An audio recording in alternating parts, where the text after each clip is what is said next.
नमस्कार दोस्तों, स्वागत है आपका YouTube चैनल कर्मवीर सावन पे। जैसा कि आपको पता है, एचटेट के रजिस्ट्रेशन जो है 5 जनवरी को बंद हो चुके हैं। ऐसा है कि जिस भी कर्मचारी को एचटेट का पेपर देना है उन्होंने रजिस्ट्रेशन पूरा कर लिया होगा। अब हम एचटेट संबंधी जो साइकोलॉजी पार्ट 1 होता है उसके प्रैक्टिस सेट की तैयारी करेंगे, जिसके अंदर हम तीनों लेवल 1, लेवल 2 और लेवल 3 जो प्रीवियस पेपर में आए थे विद आंसर की, उसका हम सॉल्यूशन करेंगे। तो स्टार्ट करते हैं हम क्वेश्चन नंबर 1 से। Level 1 HTET 2024 previous paper. Question number first, निम्नलिखित में से कौन सा कथन उत्तर बाल्यावस्था की दल क्रियाओं का उनके अधिगम पर सकारात्मक प्रभाव सुनिश्चित नहीं करता? अनुरूप व्यवहार सिखाते हैं, सामाजिक मानदंडों का पालन करना सीखते हैं, सामाजिक अंतर्दृष्टि विकसित करते हैं, पूर्वाग्रही मनोवृत्ति धारण करते हैं। तो इसका जो सही ऑप्शन होगा वो होगा ऑप्शन नंबर 4, पूर्वाग्रही मनोवृत्ति धारण करते हैं। क्वेश्चन नंबर 2, निम्नलिखित में से कौन सा अभिप्रेरक अधिगम को सकारात्मक रूप से प्रभावित नहीं करता है? एचटेट या सीटेट के क्वेश्चन पेपर में सबसे ज़्यादा ध्यान देने योग्य बात यह है कि ऐसे पेपर में जो नहीं शब्द का प्रयोग क्वेश्चन में बहुत बार होता है। तो इसलिए जब भी हम क्वेश्चन का आंसर दें तो ध्यान दें कि क्वेश्चन में अच्छे से क्या पूछा गया है, क्या नहीं पूछा गया। तब इसके ऑप्शन हैं प्रगति की अन्य विविधता, लक्ष्य निर्धारण व्यवहार, सामाजिक अनुमोदन, प्रशंसनीय व्यवहार। तो आंसर की के अकॉर्डिंग इसका जो सही आंसर है वो है प्रगति की अनभिज्ञता।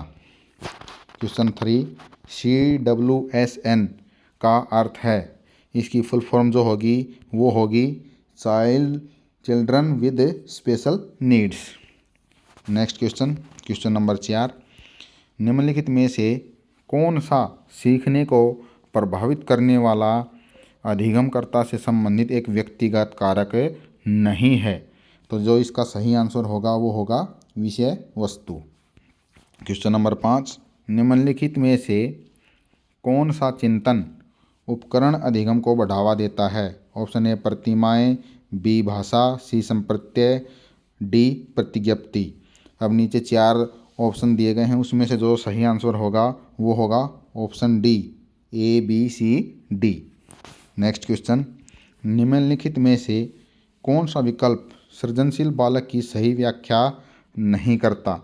तो इसका जो सही आंसर होगा वो हमें देखना है कौन सा होगा। ऑप्शन ए मौलिक विचार, ऑप्शन बी साहसिक मनोवृत्ति, ऑप्शन सी विचार प्रवाहशीलता, ऑप्शन डी अभिसारी चिंतन। तो इसका जो सही आंसर होगा वो होगा अभिसारी चिंतन। नेक्स्ट क्वेश्चन, शिक्षण अधिगम परिस्थितियों में विद्यार्थियों को दंड देना किस प्रकार का अभिप्रेरक है? नंबर 1 जैविक, नंबर 2 आंतरिक, नंबर 3 बाह्य, नंबर 4 शारीरिक। तो इसका जो सही आंसर है वो है बाह्य। नेक्स्ट क्वेश्चन, निम्नलिखित में से कौन सी गति बाधित विद्यार्थियों की विशिष्ट आवश्यकता नहीं है? ऑप्शन 1 व्यावसायिक प्रशिक्षण, ऑप्शन 2 ढांचागत व्यवस्थाएं, नंबर 3 आश्रित व्यवहार, नंबर 4 गतिविधियों में अनुकूलन। तो इसका जो सही आंसर है वो है आश्रित व्यवहार, यानी कि जो डिपेंडेंट बिहेवियर होता है वो। क्वेश्चन नंबर 9, निम्नलिखित लक्षण किस प्रकार की अधिगम कठिनाई को इंगित करते हैं? अंकों एवं प्रतीकों को लिखने की अक्षमता, बी आधारभूत अंकगणितीय गणना में कठिनाई। ऑप्शन दिए गए हैं आपके सामने डिसकैलकुलिया, डिसमैथमेटिसिया, डिस्प्रेक्सिया, डिसअरिथमेटिसिया। तो जैसा कि पता है ये नंबर सिस्टम से संबंधित है, तो ये जो कमी दर्शाई जाती है वो दर्शाई जाती है डिसकैलकुलिया में। किसमें? डिसकैलकुलिया में। क्वेश्चन नंबर 10, कोलबर्ग के अनुसार निम्नलिखित में से कौन सी अवस्थाएं पूर्व पारंपरिक नैतिकता के अंतर्गत नहीं आती?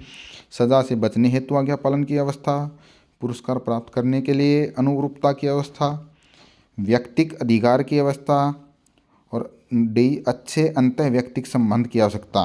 तो इसका जो सही आंसर होगा वो होगा ऑप्शन सी, यानी कि सी एंड डी ये जो ऑप्शन हैं ये सही होंगे।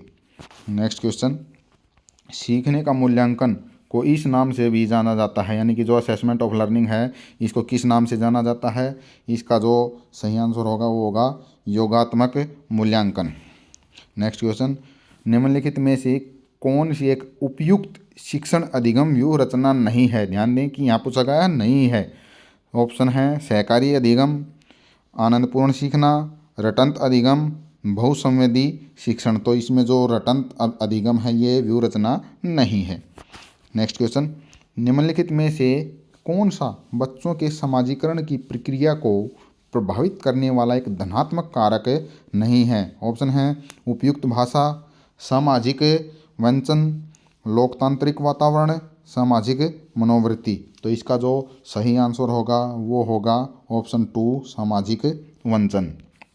नेक्स्ट क्वेश्चन, ज्ञानेंद्रियों से प्राप्त अनुभूति किस प्रकार का संज्ञान है? संवेदना, प्रत्यक्षीकरण, संवेग, कल्पना।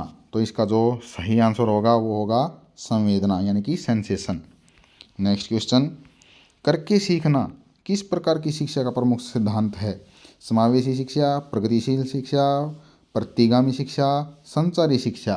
तो इसका जो सही आंसर है वो है प्रगतिशील शिक्षा। नेक्स्ट क्वेश्चन, सामाजिक सांस्कृतिक विकास सिद्धांत किसके द्वारा प्रतिपादित किया गया था? यानी कि जो सोशियो कल्चरल डेवलपमेंट है वो थ्योरी किसने दी थी? तो ये इसका सही आंसर होगा वाइगोट्स्की द्वारा।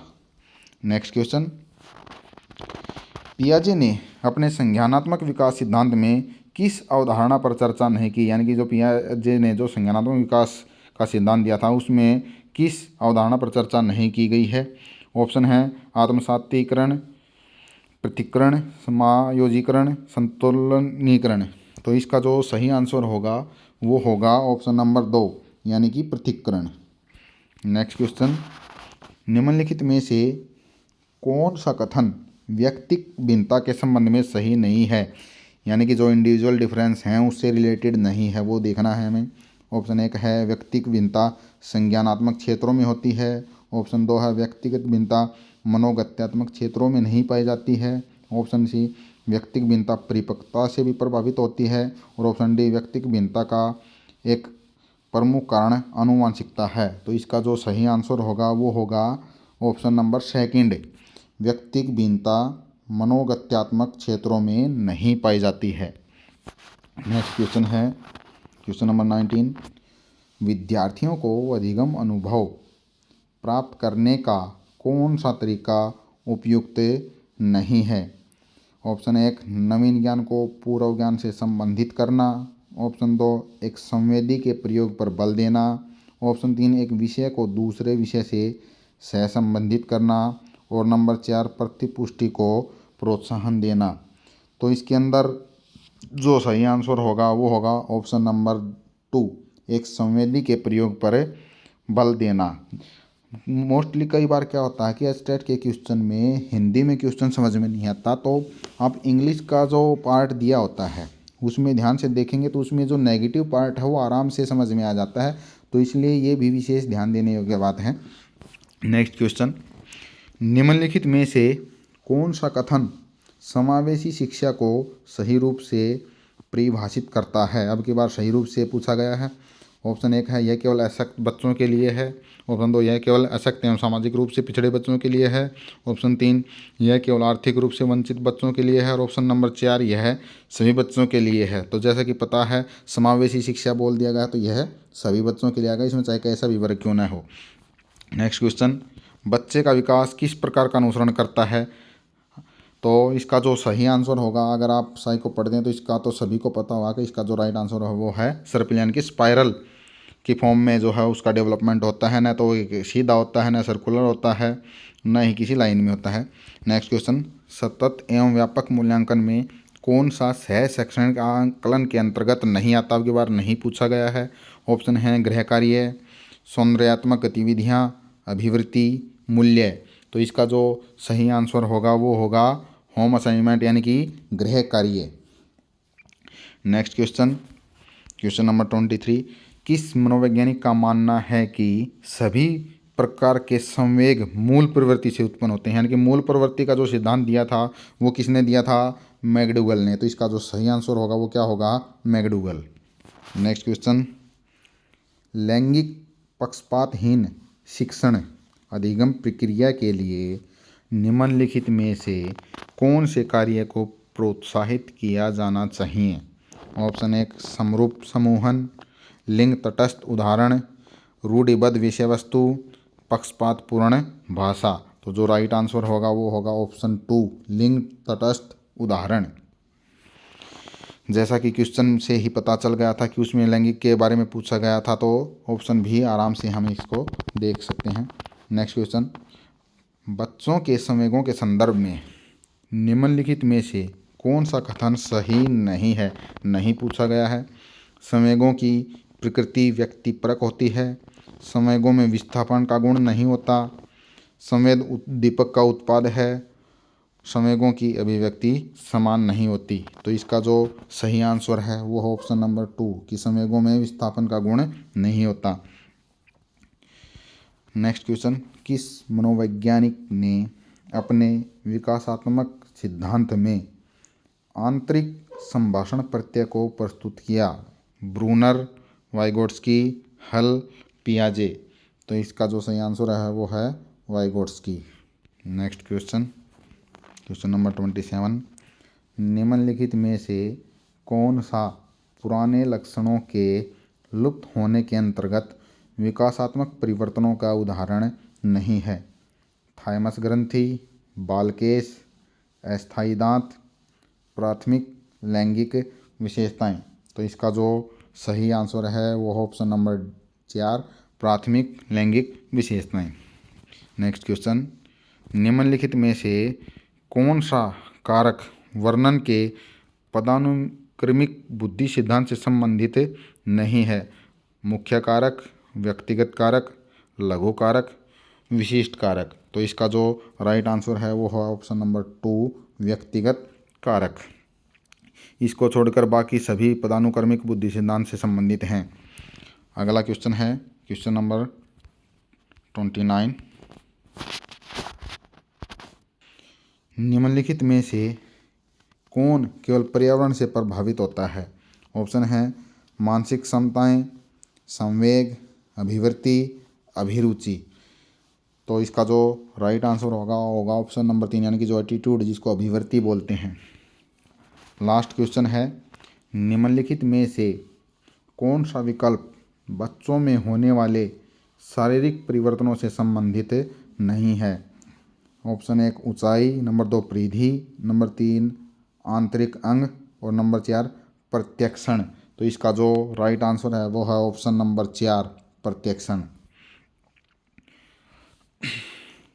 आशा है सभी साथियों ने प्रैक्टिस सेट के सभी क्वेश्चंस को ध्यान से देखा होगा। कल हम लेवल 2 की जो साइकोलॉजी पार्ट होगा उसको सॉल्व करेंगे एचटेट 2024 से। और यदि आप सभी साथी कहें तो प्रत्येक पार्ट की हम वीडियो बना के डाल सकते हैं। तो जैसा भी साथी कमेंट करेंगे उसके अनुसार हम देखेंगे कि किस पार्ट की वीडियो बनानी है या किसकी नहीं। अन्यथा प्रत्येक जो लेवल है उसके हम साइकोलॉजिकल जो पार्ट है उसकी वीडियो बनाकर तो डालेंगे ही। इसलिए सभी साथी मन लगाकर अपनी तैयारी करते रहें। बहुत बहुत धन्यवाद आप सबका वीडियो को देखने के लिए।